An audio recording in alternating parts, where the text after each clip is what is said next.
Apa? Gak ada. Sekarang kedua, soal jaring. Gini Bor, yang melaporkan adalah institusi, tapi sebagai subjektif. Sekali lagi, saya mewakili Tirta Mandira Hudi, tidak mewakili institusi. Saya mewakili Tirta. Saya gak setuju jaring itu ditahan, karena dia udah minta maaf. Dulu itu keputusan polisi, Polda Bali menjemput, oke, saya patuh hukum, saya tidak akan intervensi hukum karena itu ranah polisi. Sekarang di statement jaring sudah janji tidak mengulangi kesalahan. Jaring sudah berjanji tidak akan mengulangi kata-kata kacung kocak kacung. Ketiga, jaring akan melanjutkan edukasinya mengenai jangan tergelam dan takutan, naikin ekonomi Bali dan bagi makanan. Dia bahkan sudah berjanji siap hapus akun Instagram. Sudahlah. Ketika seseorang sudah berniat minta maaf, ya wes lah, ikhlasin bos. Karena faktanya pun pemimpin daerah kalian itu gak pakai masker juga, dan malah ngajarin obat COVID itu arak Bali.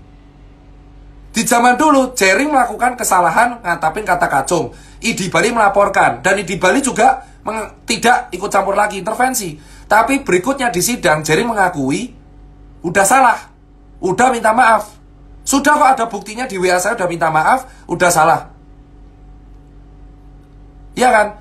Kenapa saya bilang sosok ini penting? Karena ketika jaring itu keluar dari bui, dia bisa membuat semangat orang Bali itu naik lagi. Dan dia pun sudah berjanji loh, tidak akan mengulang. Ya wes lah. Karena apa yang dilakuin bagi pangan tiap hari itu efektif. Itu meningkatkan semangat. Saya bicara sebagai seseorang Tirta.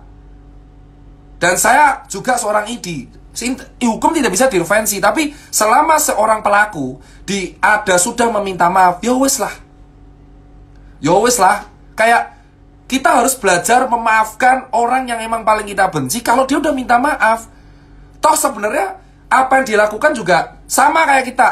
Kita sering ngata-ngatain orang, brengsek kamu, bangsat kamu, kayak sering kita ngomong kayak gitu. Ya udahlah. Terus kenapa gitu loh. Nah, ini yang kita maksudkan, nggak sinkron. Nggak sinkronnya di sini kayak, oke, kalau saat itu jaring tidak minta maaf, oke, jeblosin. Nah, faktanya orangnya udah minta maaf. Nah, terus piye? Nah, tapi hukum harus tetap berlaku, tapi urgensinya gitu loh, Bor. Kalau dia keluar, dia bisa bagi makanan lagi. Itu yang kita tangkap kan, bagi makanan, karena rakyat Bali lagi miskin. Ini kan ada urgensinya. Paham kan? Nah, kedua, itu tanggapan saya kalau kalian tanya terus ya. Tapi sebagai institusi ya, saya harus patuh dong, karena saya kan Didi. Bukan dua kaki, men. Jadi banyak netizen mengatakan dua kaki, itu dua kaki. Itu udah kayak pejebakan politis saja. Kayak saya statement organisasi patuh, tapi subjektif ya wes. Kenapa? Karena jaring masih bisa berguna untuk meningkatkan semangat masyarakat Bali. Dia menciptakan alternatif baru supaya orang itu percaya. Ya sekarang semenjak jaring masuk kan Bali naik terus tuh COVID. Hei friend, orang Bali harus ngaku lah. Semenjak jaring masuk COVID naik terus loh. Masa kalian tutup mata? Yolah. Apa efektifnya? Kalian bicara jaring yang menyebabkan konspirasi, tapi faktanya jaring masuk bui pun tetap kasus naik terus. Kalau emang jaring, maksud saya, kalau memang jaring dianggap sebagai orang yang aneh-aneh, ya faktanya jaring aja itu sempat, jaring itu, jaring masuk bui pun kasus tetap naik. Jadi nggak ada kaitan, jaring sama COVID itu nggak ada kaitan. Dia hanya menyuarakan suara, udah keceplosnya, dia emosional, ngutapin kata-kata kacung. Terus organisasi lapor. Nah, menurut saya, kalau dia nggak minta maaf jeblos, dia sudah minta maaf. Ya wes lah, kabeh wong mesti duwe salah. Dia tidak membunuh, tidak korup. Wes, rampung kemawon lo bro. Paham ra bro? Ya, urgensine lo. Gak pilkada barang. Terus kayak negara kita ini suka hire influencer. Saya bukan influencer bayaran pemerintah. Sekali lagi, follower saya tuh di bulan Desember sudah 600.000 karena UMKM. Sekarang saya tanya, kenapa kita lebih suka membayar influencer untuk mencitrakan negara kita baik-baik saja padahal sebenarnya tidak? Itu fakta di lapangan. Menyedihkan bro.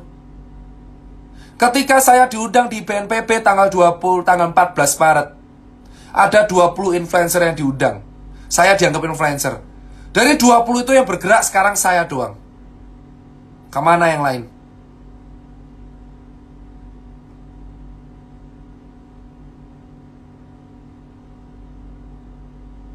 Sekarang, saya mengajak kalian berpikir.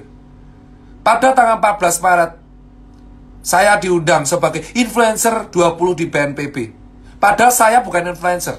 Saya seorang pada waktu itu dokter dan pengusaha yang hobi sharing di UMKM. Per Januari, follower saya 600.000. 20 orang yang diundang BNPB pada tanggal 14 Maret. Kemana sekarang?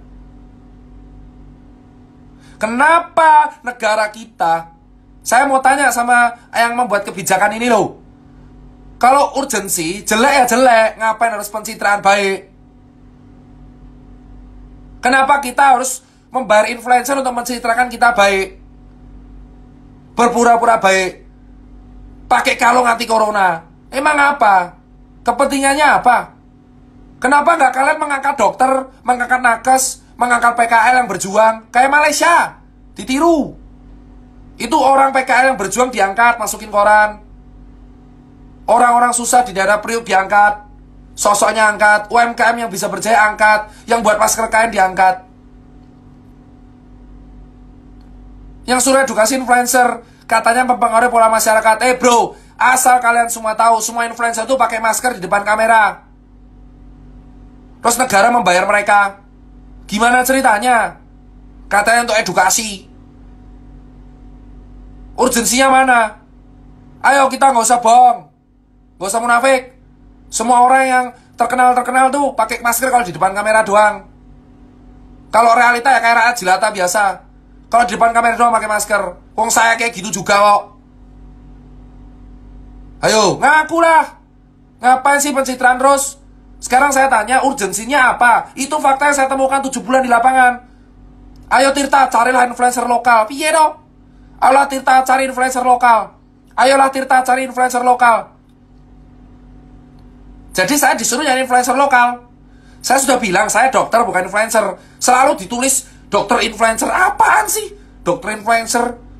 Dokter influencer itu dokter Raisa, dokter Safira, dokter Andika, dokter Vito. Nah, itu dokter influencer. Nah, saya tukang ceplos-ceplos. Selalu tulis saya dokter influencer. Apaan sih? Saya dari dulu 2014 suaranya UMKM sama kesehatan ceplos-ceplos. Tapi negara kita suka membayar. Dan itu pusat sama daerah suka banget influencer lokal. Piye sih?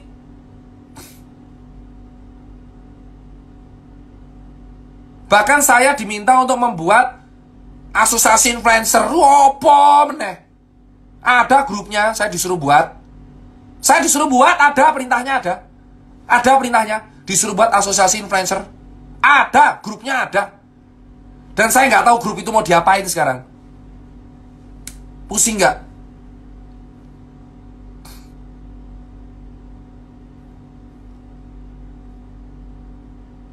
Oh ya, saya mau tanya. Dulu orang bilang jaring anti konspirasi. Jaring dibui aja karena penyebab konspirasi naik. Penyebab COVID naik. Sekarang saya tanya, efeknya apa jaring dibui sama COVID? Tetap naik COVID-nya?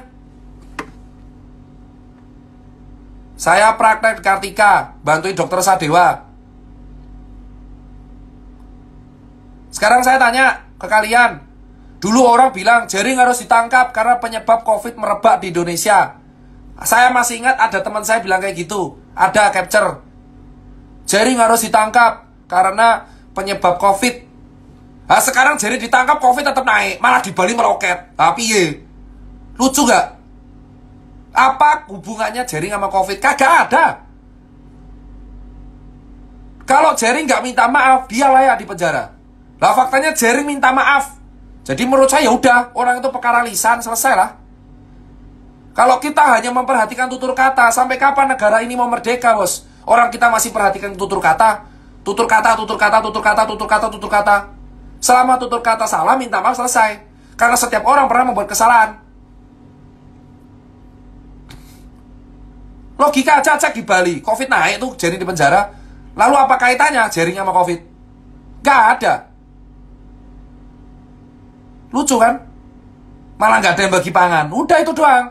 Dia minta maaf. Ada buktinya dia minta maaf di WA saya. Di depan di Bali dia minta maaf. Lawyer pun minta maaf. Di medsos dia minta maaf. Terus ya wes lah. Jerry udah minta maaf, udah selesai bagiku. Apa kaitannya karo COVID? Renek, tetap buka kasusnya. Karena kesalahannya COVID itu bukan pada Jering, tapi pada kesalahan kebijakan. Paham?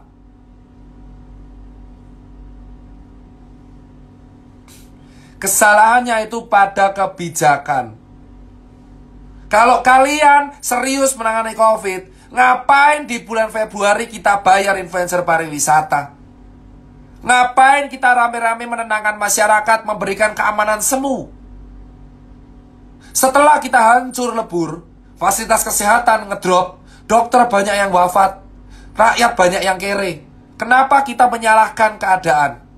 Lah kalian sendiri para penguasa di negara ini yang mengatakan COVID itu aman-aman aja di bulan Februari, dan jejak di digital itu ada. Saya berani bersuara soal itu. 7 bulan di lapangan, saya tahu kesalahannya bukan pada relawan. Kesalahannya, ya, loh, saya di pemerintah tidak, bro. Tidak, saya sering usul kayak gini, tapi jarang banget didengar. Kenapa? Karena saya anak muda. Karena saya masih muda. Karena saya tidak punya partai. Karena saya tidak punya jabatan. Saya hanya Tirta. Saya sering sharing, ngeritik ke atas. Tetapi saya bukan pejabat. Saya tidak punya kekuasaan, maka saya tidak didengar. Harapan saya cuma kalian. Tempat curhat saya cuma kalian selama 7 bulan. Dan saya masih jadi relawan. Di bulan Februari orang berkata, saya sudah teriak di bulan Maret. Saya ngeritik Pak Yuri, dan Pak Yuri pun ketemu sama langsung, saya kritik. Pak Yuri pun ACC, itulah atasan.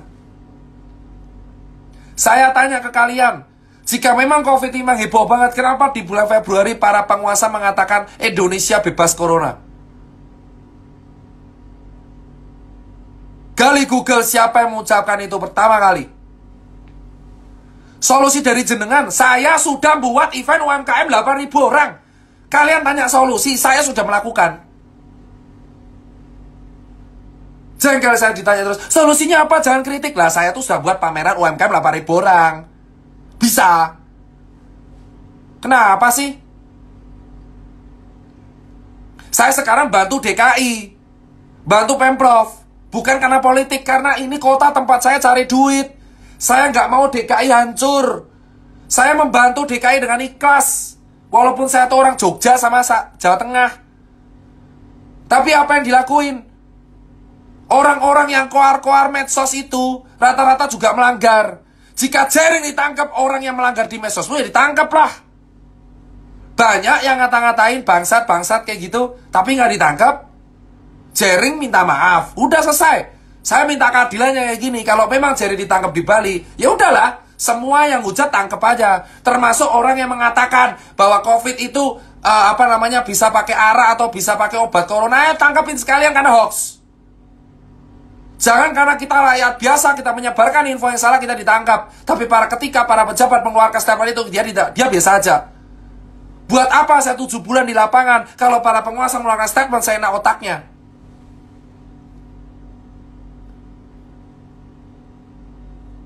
Kalian rata-rata ayo lihat. Di bulan Februari siapa yang bilang Indonesia bebas corona? Sekarang orang-orang nyala-nyalain. Ayo, flashback, berani bersuara, Bor.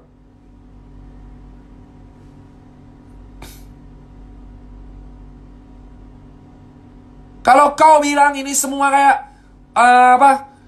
salah rakyat, saya nggak terima ini salah rakyat. Saya selalu bilang, dari April saya berkata, ini bukan salah rakyat. Di TV One, tadi jam 7, saya sudah bilang, ini bukan salah rakyat. Ini salah para pembuat kebijakan yang dari bulan Februari meremehkan virus ini. Alih-alih memperhatikan fasilitas kesehatan, mengembangkan ICU, mengimpor swab yang banyak, mengimpor APD, memperhatikan orang miskin, mereka mengeluarkan statement yang menenangkan padahal palsu.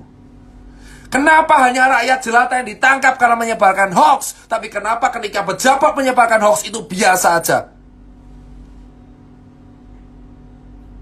Tanyakan itu pada diri kalian sendiri. Berapa banyak pejabat kita menyebarkan info yang salah tapi biasa aja, hanya ditegur. Sementara ketika rakyat jelata menyebarkan info hoax, itu dipenjara, bos.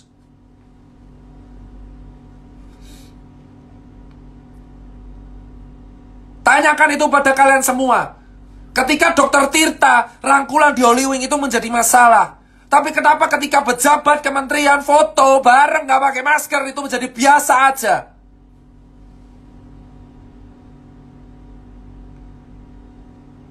Saya sering melihat toko-toko foto. Kau kira wartawannya apa? Tetap gak jaga jarak. Kenapa ketika rakyat jelata yang mengeluarkan info salah bukan ditegur tapi ditangkap? Tapi kenapa ketika penguasa mengeluarkan info salah gak pernah ada sanksi apapun? Saya berani bersuara dan saya berani mempertanggungjawabkan pendapat itu. Faktanya banyak dari bulan Februari, Maret, April, banyak pejabat kita mengeluarkan statement yang gak penting dan salah. Tapi kenapa ketika kita rakyat jelata yang di lapangan mengeluarkan statement yang salah kita ditangkap, bos? Salahnya apa? Kita sama-sama manusia, sama-sama bayar pajak, sama-sama tinggal di negara Indonesia. Negara ini adalah negara demokrasi, dari, oleh, dan untuk rakyat, bos. Contoh rakyat ditangkap banyak yang soal hoax. Sekarang gini, Kementerian Pertanian klaim kalung anti corona. Sekarang Pak Hadi klaim obat COVID. Bedanya apa? Sementara saya diminta untuk edukasi Pak Hadi dan Anji doang. Sekarang saya tanya ke kalian masing-masing. Saya itu diminta untuk edukasi Anji, saksi hidup Anji ketemu sama saya di Gunung Puntang. Dan sekarang saya tanya, apa bedanya Anji dengan Kementerian Pertanian? Apa bedanya? Anji dihujat, dilaporkan. Kementerian Pertanian gimana yang kalung anti corona? Sama-sama asal klaim. Tapi bedanya Anji orang biasa, kementerian itu pejabat.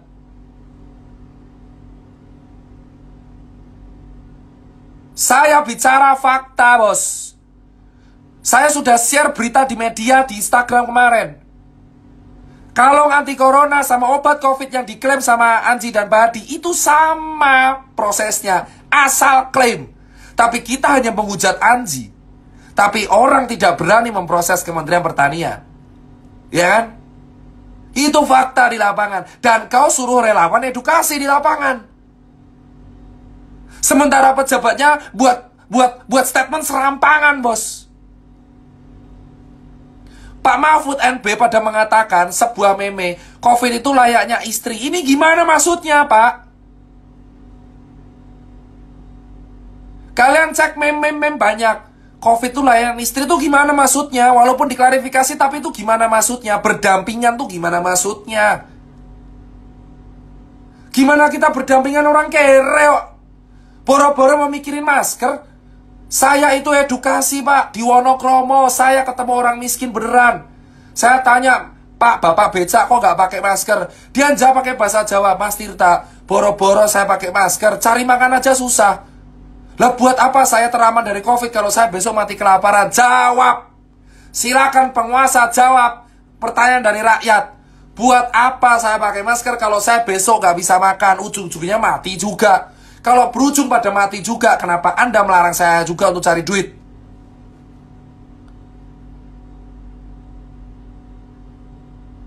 Itu di lapangan. Sementara